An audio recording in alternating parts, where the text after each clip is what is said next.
My name is Rick Winicky. I'm a sculptor. I live in Israel. Most of all the years of sculpting has happened in Israel, but now where the interview is being taken now is I'm in Poland. And for me, it's not like I'm in Poland. I'm more in Brzezinka, but even more than that, I'm in Birkenau. Where we're standing right now is about 300 or 400 meters from the gates of Birkenau, Auschwitz.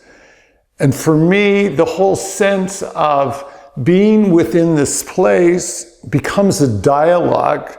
The fact that me as an Israeli, but also Canadian, is standing in this place geographically as a sculptor who has produced a piece of work that's called the Fountain of Tears.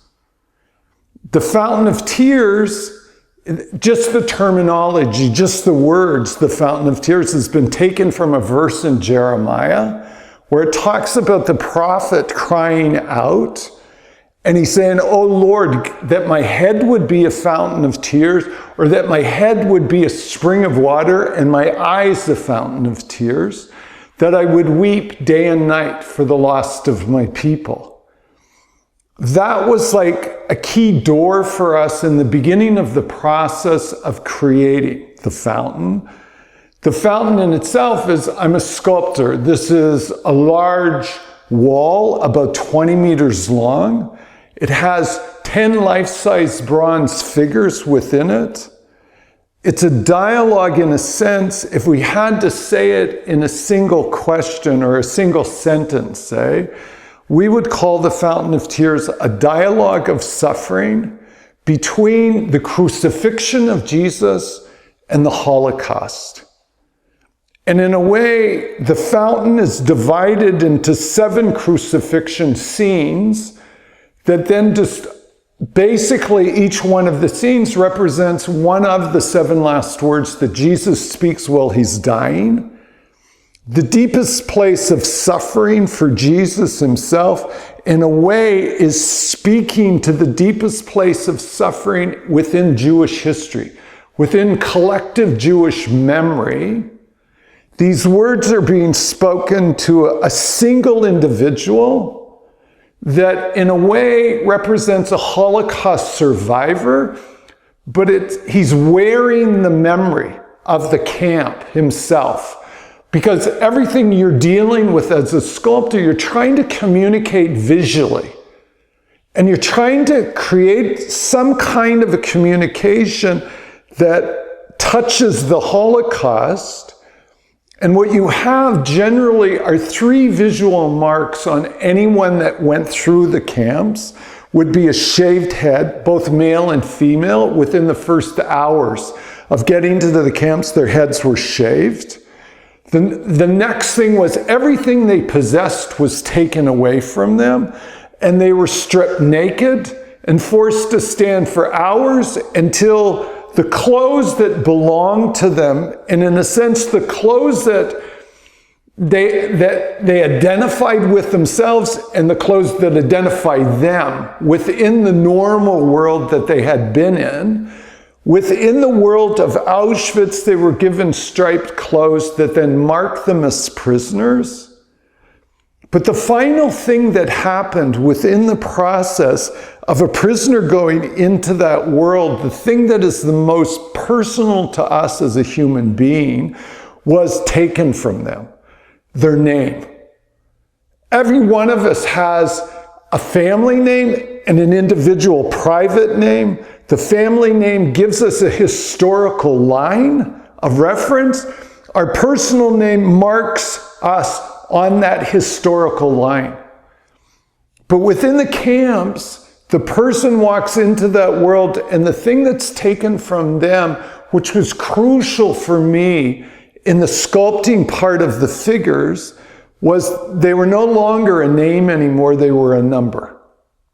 I know Holocaust survivors that told me the story of the liberation of their camp, that they couldn't remember their own name when they were asked, but they could immediately remember the number.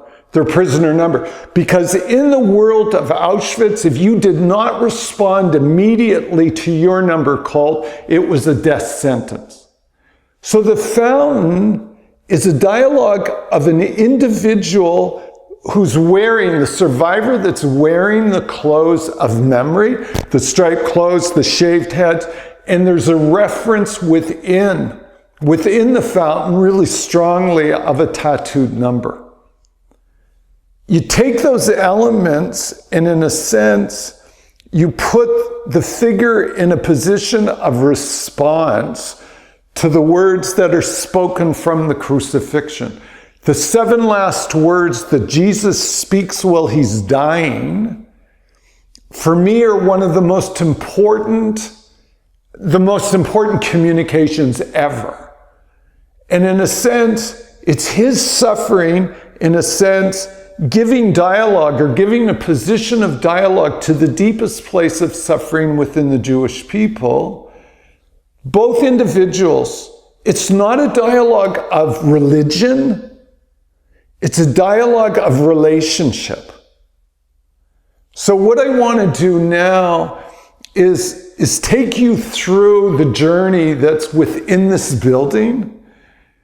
Again, where we are 500 meters from the gates of Birkenau, the prisoners within Auschwitz-Birkenau referred to those gates as the gates of hell for good reason. The dirt road that we have in front of the property itself was a road that was created by the Nazis, that they would do selection of Jews that were brought in by train from roughly 27 different European countries. They went through selection. It's called the Judenrampe. There's a memorial with a train car there. And then if they were chosen for immediate death, then they were walked up this dirt road through the gates into Birkenau and then killed there. Auschwitz I is about a kilometer walk from here. And in a sense, if they were selected to live, going to Auschwitz I was, in a sense, it was also a sentence of death to the majority of the prisoners that went there, but in a way it was a much slower death. But a lot of them that couldn't keep up with what was happening in that camp was then taken to Auschwitz-Birkenau to the gas chambers. But the process of touching the Holocaust and putting it together, in a sense, in a dialogue with the crucifixion, a lot of really close friends of mine in Israel, they have described it as being insane. It's almost, for a Jewish person, the crucifixion is such a negative symbol within their collective memory, because it was always the church that persecuted them for all the history, all through European history. And in a sense, the Holocaust comes to an ultimate expression where an average Jew would look at Germany as the beginning of Protestant Christianity. The heart of Protestant Christianity, where the Reformation was, the head of Reformation, Martin Luther, this was a geographical German thing. But out of Germany then creates the deepest place of suffering for the Jewish people within the Holocaust. So the idea in most Jewish people's ways of thinking, the crucifixion of Jesus is a very negative symbol, very negative. And the idea of putting it together with the symbolism, the visual symbolism that they have collectively in their memory, together for them, a lot of times we've had a lot of Israelis say, this is totally insane what you've done. You've taken the two hardest things in our history and you've put them at the same table. But in most cases in Israel, with the Fountain of Tears in Israel, because there's the original Fountain of Tears is there, this is now in a sense, the second part of the communication here in Birkenau. But here within this building, what we have, before a person coming in here sees the fountain of tears, what we do is we walk them through what we call the hallway of questions. And now we'll do that walk.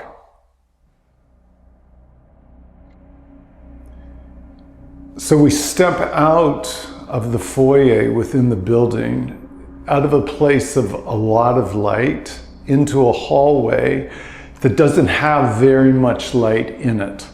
I wanted this to be called the hallway of questions because in a way you're trying to introduce the person that's coming to see the fountain of tears to a portion of the struggle that I myself went through, and in a way agreeing with God in order to do this.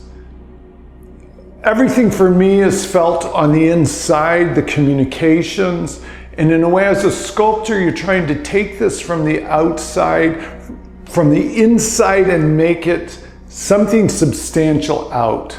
So what we're looking at, in a way, are going to be 7 panels as we go up the hallway. Each one of the 7 panels represents what I would say 7 major questions in the struggle to respond in order to go into this creative process.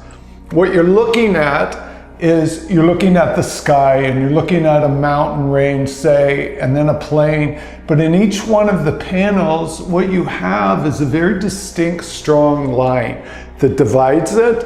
And from this point on, basically you're looking underground.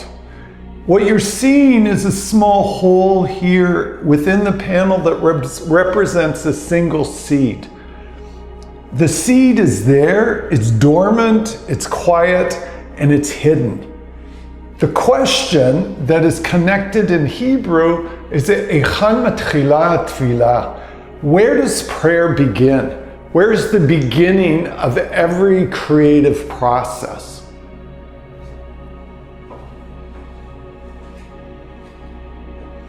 We come now to the second panel.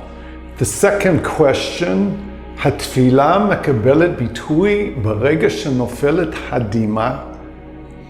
Does the prayer, does this thing that's buried inside and hidden, all of a sudden come to life somehow? Something touches it. So what you're looking at is the seed beginning to move in response to a line that's coming down with a single tear attached to it. Is this the beginning of a response? Is it a beginning of something being given expression? We come to the third panel that represents the next question. Within this panel, incorporated into the Hebrew that's within each one of the panels, there's an English word called payback. The word payback for me was a word that I kept feeling from the Lord. There was some kind of communication that was happening primarily in the year 2001. And what was connected to the word payback was, in a sense, the response of God to the Holocaust. Tagamul lashiv 6 מיליון מהשואה, האם זה אלוהים? זו תפילתו, האם אלו דמעותיו? The idea of tagmul within Hebrew is the sense of, if you've done something to me, now I do back to you. Almost like a sense of vengeance. There's a sense of, on the word, almost like a violent response. But in the Hebrew word tagmul, it's also a sense of restoration. Within the root of that word, it's like someone who has been addicted to drugs and goes through a program, and somehow who he was as a human being before the drugs is now restored back to him. But I'm looking at it, in a sense, examining this word, not understanding, but the Lord keeps saying to me, Lashiv 6 million, the sense of, I'm going to touch the number 6 million, And I'm going to take the number that for the Jewish people represents a number representing death. But what I'm feeling, in a sense, is the Lord is going to do payback. He's going to do, in a sense, vengeance, and a number that represents death, he's going to turn it into a number that represents life. All of these things were happening within this time of trying to examine, what does this mean? Is this really the Lord? How do I respond? But I realized that the key word within this payback word was touching the Holocaust. That there was an intention within the heart of God to touch this place that was so destructive.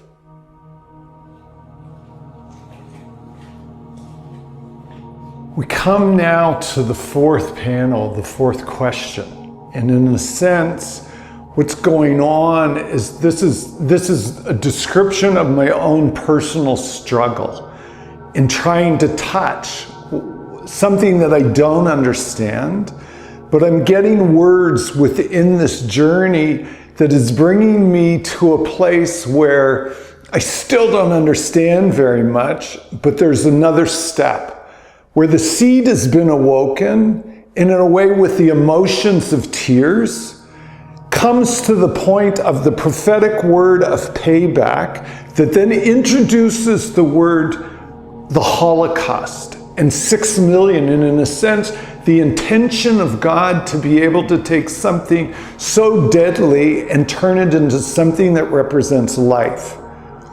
I'm hearing the communication, still not understanding very much, but the one response for me was, if this is touching the Holocaust, I can't do this. I can't touch this. Within this question, HaShoah lo, ech efasel mitoch choshech v'sheilot. The Holocaust for me has always been a central place in who I am living in Israel, who I am as an artist now, especially the last 10 years. But I look at it and I think the Holocaust always represented for me a place filled with darkness and questions. And within this question is, Lord, if this is the Holocaust, I can't do this. How do I sculpt if the only tools are darkness and questions? That's all I see with this. How do I even begin to touch this? But the thing that interests me within the process of struggle and how we respond to the Lord is the place of the seed. The seed still is progressing, still hidden, unseen, but now it's taking on a root. It's starting to press upward. There's still something going on within us relationally that's not seen. Even when we're saying no, this is still proceeding ahead. We come now to the fifth panel. The fifth panel for me was a major turning point because everything that I'm talking about with these questions all happened in a single year. This was in the year 2001. You're dealing with the emotions of tears suddenly, and then all of a sudden you're getting this word about payback and touching the Holocaust. I'm struggling with the sense of Holocaust. How do I respond as an artist? How do I respond as a sculptor? My entire life with the Lord has always been built on response. Response to communication. I've always believed that He has the ability to communicate. I always know that if there's a problem in the communication, the problem is me. It's not Him, but it's me trying to get my head around these things and asking if I can respond. The seed now is progressing. It has 2 roots coming off of it. It's pressing upward, but it's broken the main barrier, the line. It comes out of a place of hiddenness and now it's being seen. And in a way, for a plant, that's the most vulnerable period of the life of a plant. Now it has to deal with other elements that it wasn't dealing with in the ground. But the turning point for me in 2001, I'm struggling with the concept of listening to the Holocaust. How do I respond? But in the middle of it, I'm introduced to a poem that's called The Seven Last Words. And I'm listening to a poem that's being recited by the actual poet himself. And it's a whole sense of the seven last words of Jesus, but it's John's response to what his Lord and his best friend is saying while he's dying on the cross. And it's like, I don't really understand poetry that much, and it is a bit of a struggle for me. But within this poem, there was so much of a connectedness of John as the only disciple out of the 12 that stayed with Jesus during the crucifixion and heard these words. I'm listening in a way, these are like a different way of hearing these seven words. So I'm drawn, I'm intrigued. And I start to do sketches, and I'm doing drawings, and in a way, I'm responding to what I was feeling when I was hearing this poem. But within that moment, all of a sudden, there's a lot of really strange things happening, that somehow these things are overlapping, touching the suffering of the Holocaust. And I'm like, no, you can't. I'm focused on Jesus and his crucifixion. I'm not focusing on this payback word and all of these other things, and I'm trying to push it away. But I kept feeling it's being pushed together. And this is really bothering me. So the question within this panel, Shoat ha'am hayehudi, the Holocaust of the Jewish people, Tzlivat Yeshua? No, ve'od pam lo. You cannot put living in Israel, understanding the huge misunderstanding of who the person of Jesus is in the mind and in the memory of the Jewish people. It's so negative, and especially his crucifixion.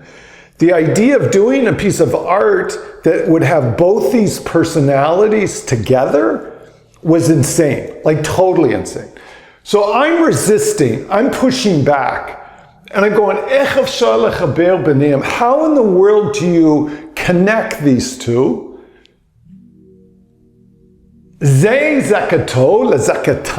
How can their cries be intermingled with his cries? Is there a place of common suffering between the two? And in a way, I'm pushing it away, but at the same time, I'm asking questions. Because I always know I'm the problem in the communication. My life is built on response to what I'm feeling the Lord communicating on the inside.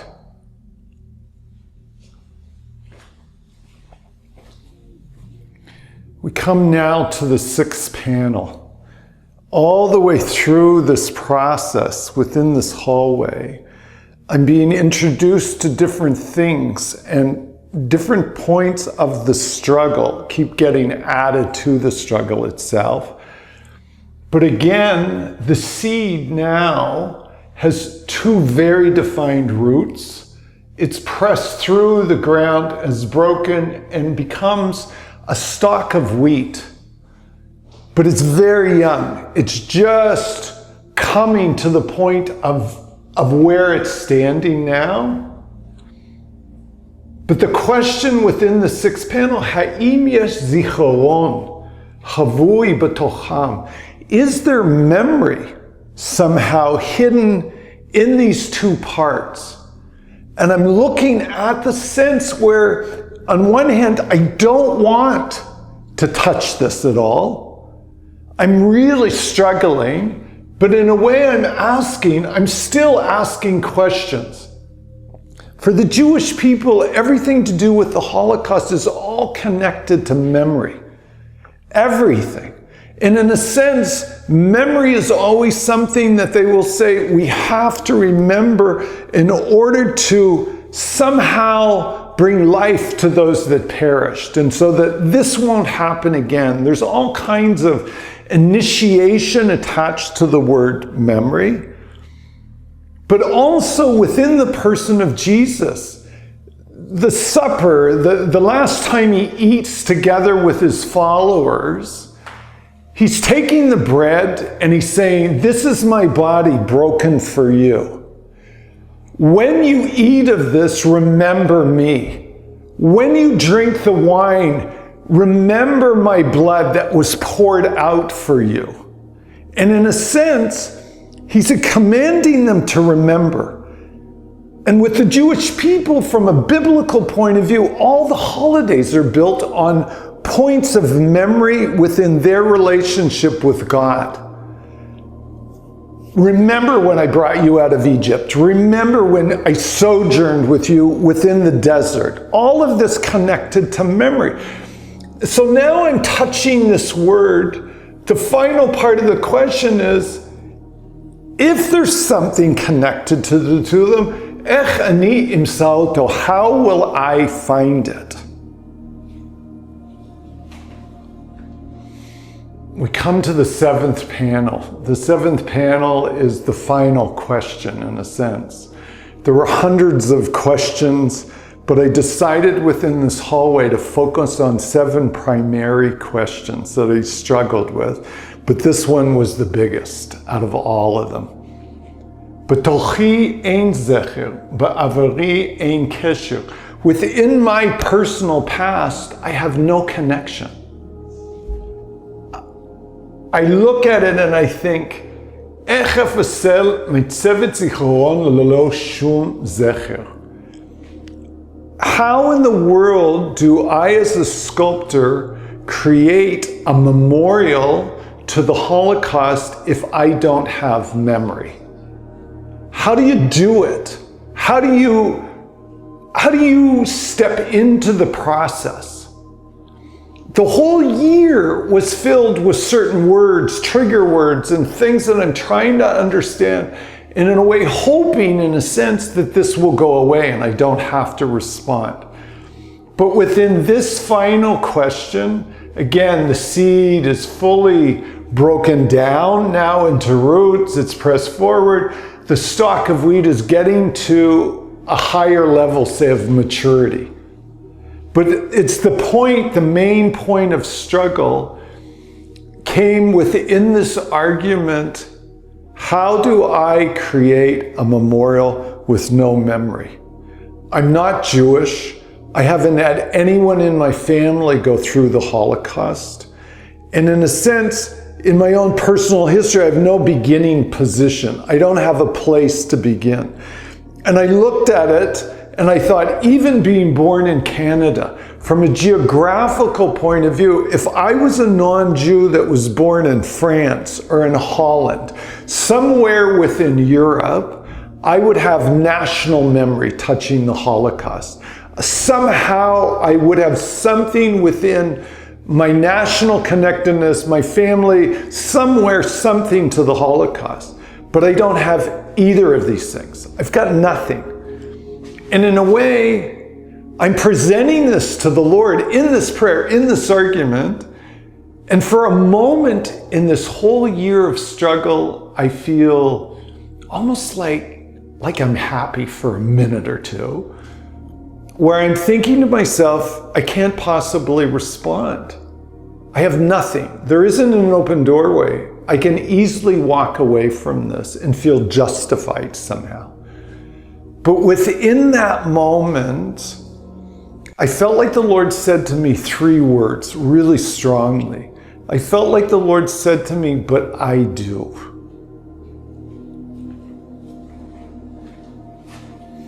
We now get to the final panel. The final panel is not a question, it's a response. Because all the way through this is the struggle, the sense of tears, the sense of payback, the sense of the pain of Jesus somehow blended with the pain of the Jewish people in the Holocaust. all of these things have an effect on this one seed buried and alone in the beginning. And now it comes down to the final question. Again, how do you create a memorial with no memory? And all of a sudden, I feel this thing on me really strong of the Lord saying, but I do. I have a memory of it all. I have a memory of every child, every man, every woman, every pit, every train car, every gas chamber, every prayer, every cry, every tear. I have a memory of it all. You create from my memory, not from yours. And for me personally, within that moment of hearing this, all my argument came to an end. Everything had to be stopped. And I realized that I have to step into a place that I really don't know where this is going to lead. I already have a sense of fear of stepping into the dark. But at the same time, I'm intrigued relationally because I know this is the Lord. I know this is His communication.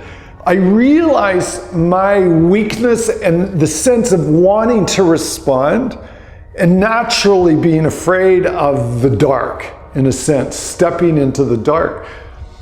But everything within this panel is, in a way, what we've learned after.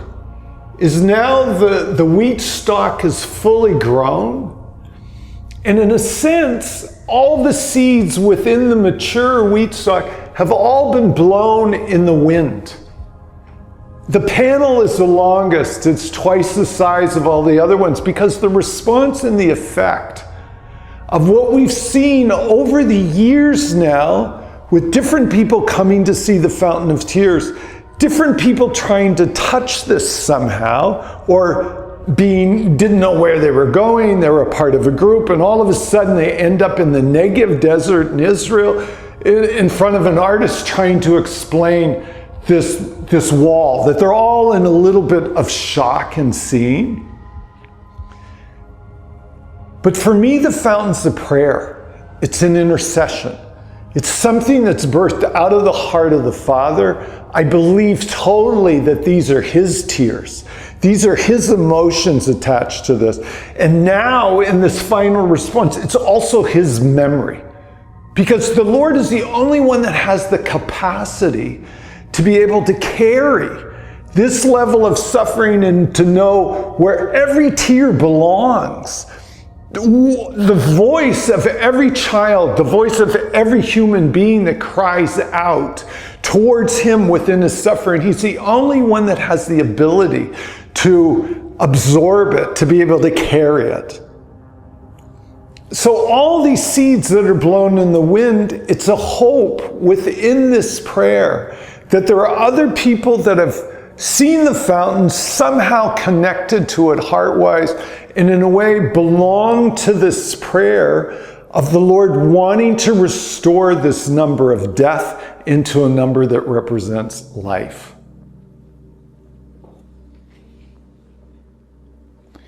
We step out of the hallway of questions, and in a sense, out of a place that is mostly dark, into a place that has just a little bit more light to it. But we're introduced to what I would say is the first piece, touching the Fountain of Tears. The sense of the first personality, which is Jesus struggling in Gethsemane with the cup of sorrows. If you look at the piece itself, the figure is holding the cup far away from him, but the cup is filled to the brim.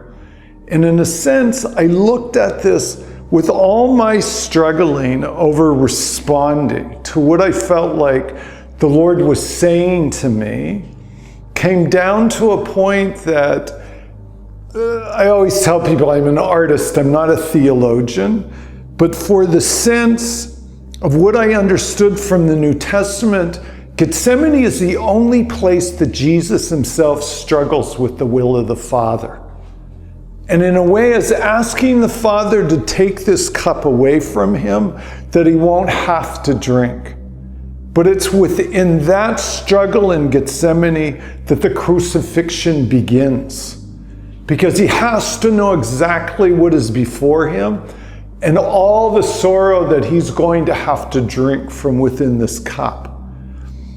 But in relationship to the Jewish people, the sense of what we had talked about, the primary position of memory, the place of memory for the Jewish people, it's always marked by stones.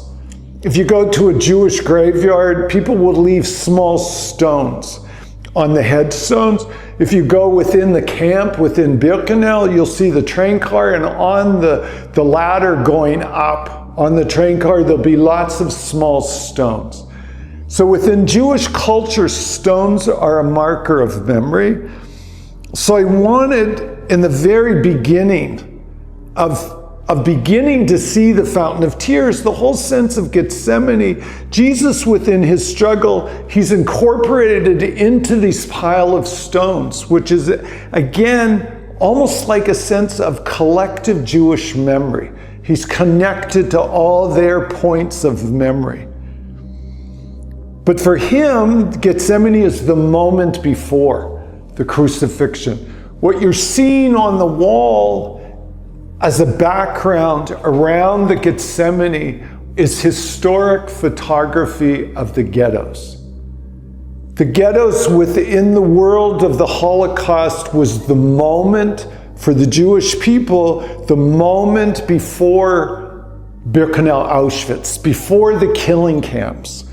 And so in a way, the main question, is there something in common with his suffering and their suffering, in a way begins within his moment before the crucifixion, their moment before the killing camps.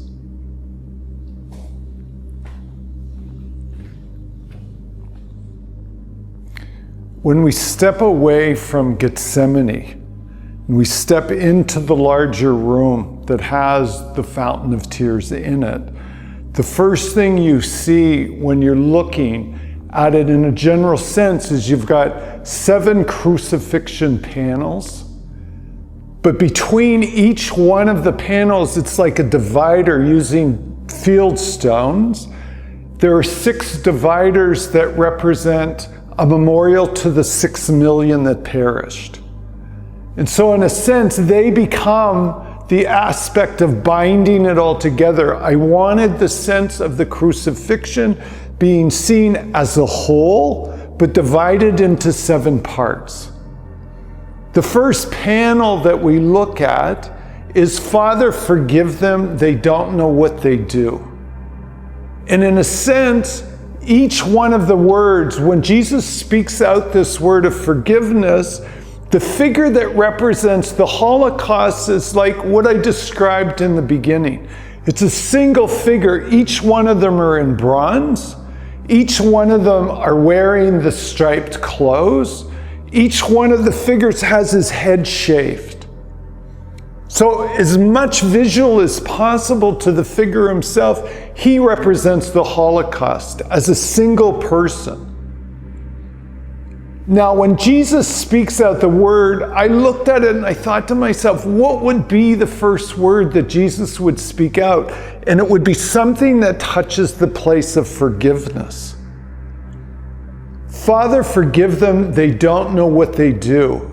The figure within the Holocaust, it's a declaration. His hands obviously are spread open because of the crucifixion, but his hands are wide open.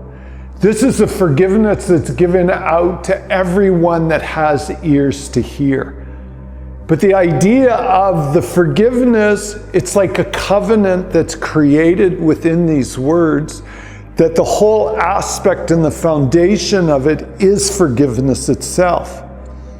The figure that represents the Holocaust, like all the survivors that I've met, over the years, they struggle with the word forgiveness because they always attach the word forgiveness to a forgetting. And in a way, they can't forget. And in a sense, it's somehow trying to get them to understand that you can forgive and still remember.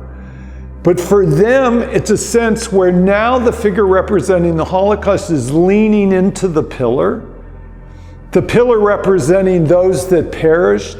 And in a way, he's struggling. He's clutching his chest, because if I receive forgiveness to myself, the covenant demands that I give it out. I have to give out forgiveness.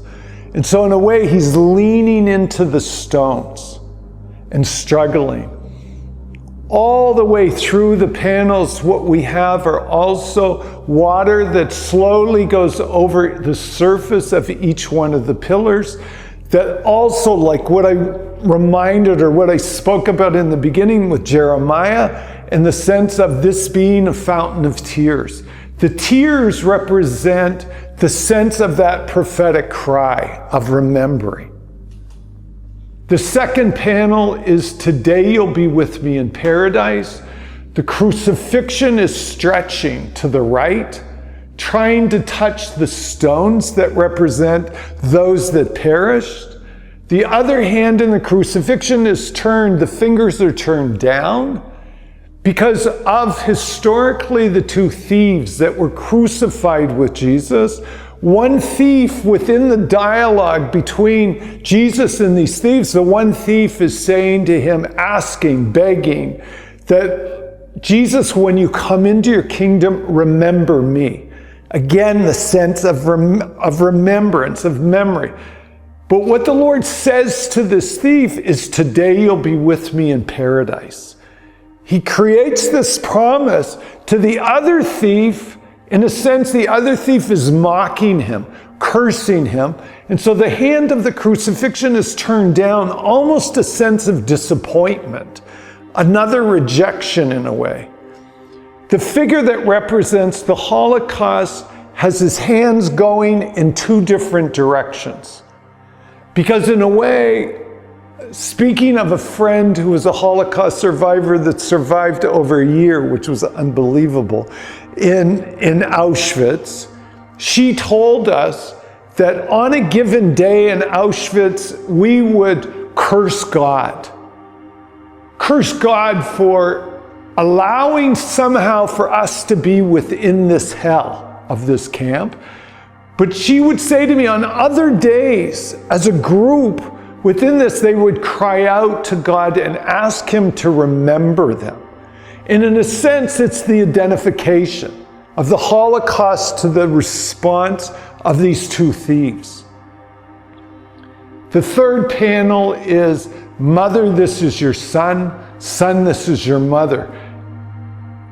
This, in a way, the hands are together. In a way, he's saying to John, his only disciple, take Mary, carry her, be her support. The figure representing the Holocaust is carrying a very heavy cloth over his shoulders. Within the folds of the cloth is a very interwoven, surrealistic figure of a woman, completely emaciated, but he carries her within this cloth. All the survivors that I've met over the year always carry the memory of those that perished with them. It's like a weight that's put on them. The same sense, but it's an unnatural relationship that's created out of his place of suffering. And in the same way, Jesus creates John as being now Mary's son in order to carry her within these words. And again, it's a relationship created out of a desperate situation, but is completely unnatural. The center panel, for me, within the process of creating, was the hardest. It was the most emotional out of all the panels. Every panel has its memory attached to it, for sure. But the center panel is, my God, why have you forsaken me? And you look at it, and in a sense, the figure representing Jesus crucified, everything within the movement of this panel is being cried upward.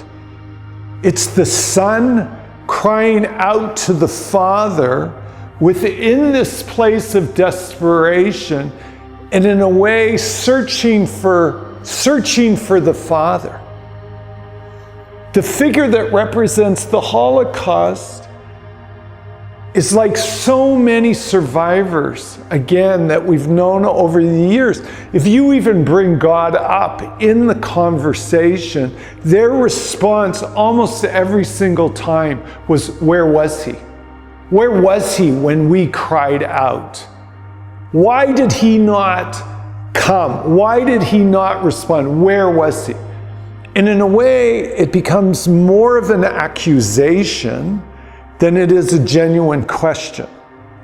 The figure representing the Holocaust is the only one that has his back turned to the crucifixion, because the sense of abandonment is a position of being completely alone and lost within that loneliness. And so it's like he's throwing himself through time with this word. It's the same word that survivors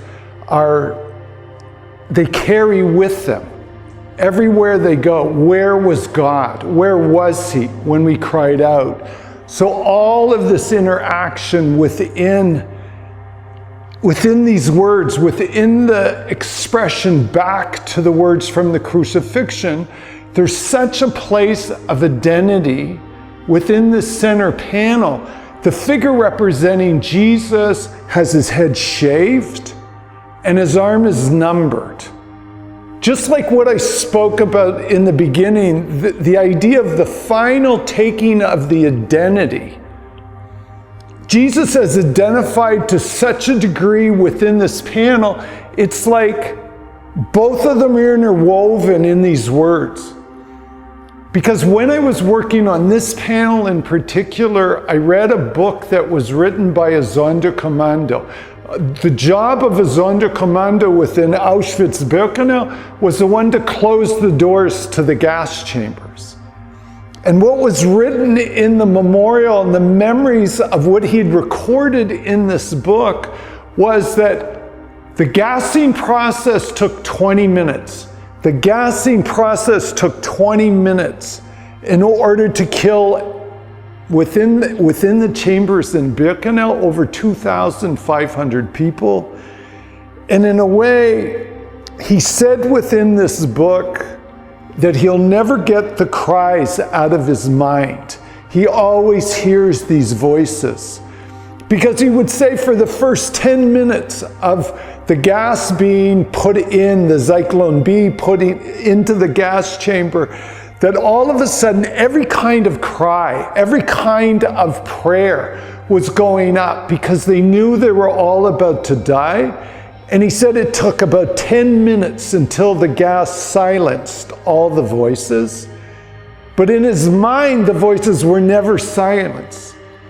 But he kept repeating in the book, one of the things that he heard over and over again from within the chambers was the verses, a few verses out of Psalm 22, which is, my God, why have you forsaken me?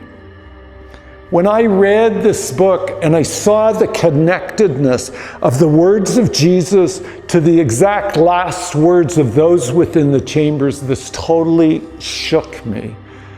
And in a way, the number and the shaved head on the crucified Jesus had to be a full identification with their suffering, a full identification with their loss of identity. The next panel to it is the word, I thirst. Within the crucifixion, Jesus has always proclaimed himself to be living water and the source of living water. And if you come and drink from me, you won't be thirsty anymore. Looking at those verses and looking at the word that he speaks out, I thirst, it means that there's nothing left in him. Every drop has been given out. Everything that he can be has been poured out. The fingers are surreal. They're all going down. The body is all being pulled down. And the feet nailed in the crucifixion is like a single drop that's left. The figure that represents the Holocaust in its response to the word I thirst comes from a historical point of view where many of the survivors, even before they got to Birkenau, they had died of thirst within the cattle cars. It's recorded historically that sometimes these transports within these cattle cars could take up to 2 weeks. In the summertime, no water, no sanitation, nothing. People were passing out, even dying within the cattle cars. So the figure representing the Holocaust, one hand is up, almost touching the feet that represent the last drop or the last tear. The other hand is down, touching the ground. And in a way representing there's a thirst that kills you emotionally, where you're dry on the inside, but there's also the physical thirst that kills you from a lack of water. So both of these represent that. The next panel out of the 7 is, it is finished. It's been brought to an end. The declaration in the crucifixion, the figure is very strong within the face. It's a declaration bringing death to an end. The hands are covering the heads of the nails.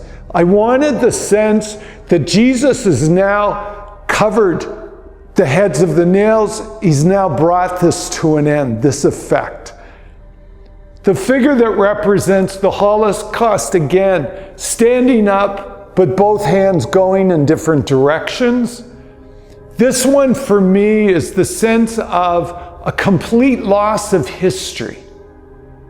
Everything that the Jewish people had known within Europe, within the whole course of the Holocaust, has now been lost. And so the figure is covering his face. So in a way you can't see him. His identity isn't easily seen anymore. The other hand is hovering in the air, almost looking for direction, almost wanting to point in a certain direction, but there was no direction. Between 1945 and 1948, I know survivors that lived those 3 years back inside the same camps, the same killing camps, now as refugees. They had no homes to go back to, no family that they belonged to anymore, and no one on the earth wanted them. The only place on the earth that wanted Jews during 1945 to 1948 was Israel, Palestine, pre-Israel. But the British Empire was blocking everything. They didn't want the Jews to go back. They wanted that land to go to the Arabs. It was all a lot of political pressure and maneuvering for sure. But it ended. Everything ended for the Jewish people of who they were outside of the land. The final panel is, into your hands I commend my spirit. The figure representing the crucified, the crucifixion is completely drained of everything. There's nothing left. He's like skin and bones. We've had Holocaust survivors come to us when they see the fountain and they say, this was us in the camps. This was us. There was nothing. It was just skin. It was stretched over bones. It totally represents us. And in a way, what is he saying to the Father? The final prayer from the crucifixion is that the Father, into your hands I now give my spirit. The figure that represents the Holocaust has fallen to the ground. It's those 3 years between 45 and 48. It's almost like they go back into the same place that was like a grave for all of their family, for all of those that they had known. Everything that they had known was buried. And in a way, the figure is making a choice. Do I get buried with those because he's carrying the mantle again over him? But in a sense, he's between either pushing up or going down within these years. And I thought to myself, the same words that Jesus speaks, into your hands I commend my spirit, again. So many survivors will say, it's like the dead, those that have perished are saying to us, we give our spirits into your hands and our memory into your hands. Don't forget us. And they hand it over. And in a sense, this is why the figure in the cloth is drooped over the back of the survivor, and the hands of the figure within the cloth are upward, pointed upward in a sense, giving themselves over to the one who survives, to remember him.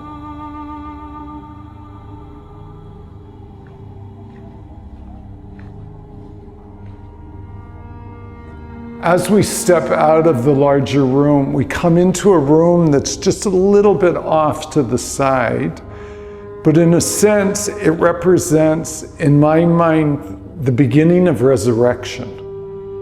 But resurrection always has to go through such a death before it's realized. So what we do is we're looking at, within this piece that's called the butterfly, we're looking at a child on the inside of the crematorium. The child is curled up almost like in a fetal position. And it again represents that place of total abandonment, lost within himself, within this place. And when I'm talking to Jewish people, to Israelis that have come to see this, for them, this is the deepest place of the wound. This is the deepest place of the wound of the Holocaust, over 1.5 million Jewish children killed. But when you look at this, you see within this closed door of the crematorium, and what we've tried to do is the sense of, this is an exact copy of the crematorium doors from Birkenau, which is just up the road. And in a sense, what you're looking at is the hand of the child that you don't see on this side is now pushing through the closed door. And the hand of the child is clutching a very small piece of ground, a little piece of geography. This little piece of ground represents Israel, the land. And in a way, what you're also seeing on this side is a butterfly. You're seeing a butterfly that is about to take flight, because the piece itself was created, again, out of a poem that was written by a little Jewish boy in a ghetto called Theresienstadt. The name of the poem, what he named this poem, was called I Never Saw Another Butterfly. And in a way, what I wanted to be able to show, again, as the individual child, representing, in a way, the 1.5 million that perished, is his last words, which was this poem.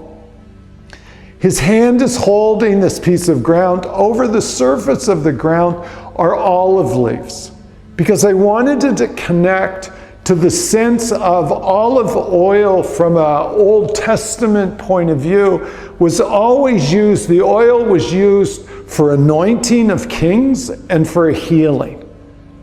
And I looked at it and I thought, this is the deepest place of hope attached to the deepest place of suffering, which is the promises of God the Father towards the Jewish people that they would return to their own land and possess it.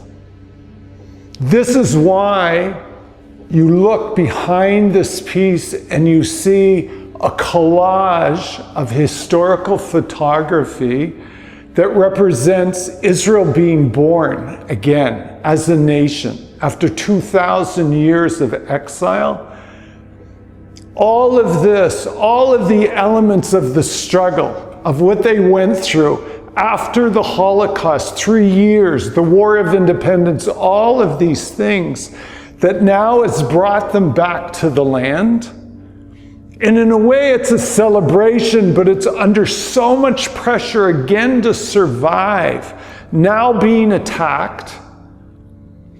But what I wanted was, in a sense, all of this is a gigantic picture, but what's laid on top, and the thing that is the most dominant, again in Hebrew, is the actual poem that was written by the child. The name of the child was Pavel Friedman. He wrote the poem, I Never Saw Another Butterfly, in 1942.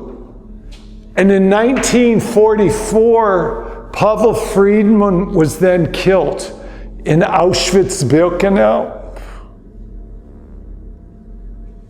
And what would have been, in a sense, the same child within the crematorium. And in a way, these words that he wrote within the ghetto, only a short time before he was killed, become his last words. The last words that he has left now behind him, in a sense, in a place of memory.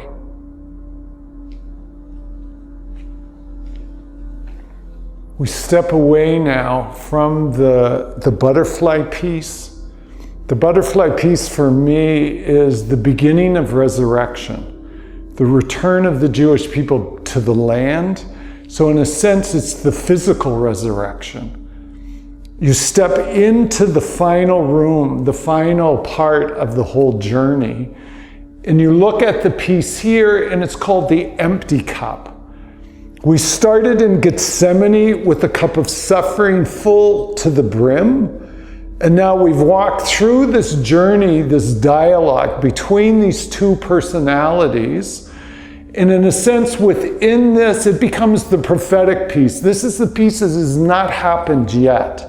The idea of the possessing of the land, yes, that has happened.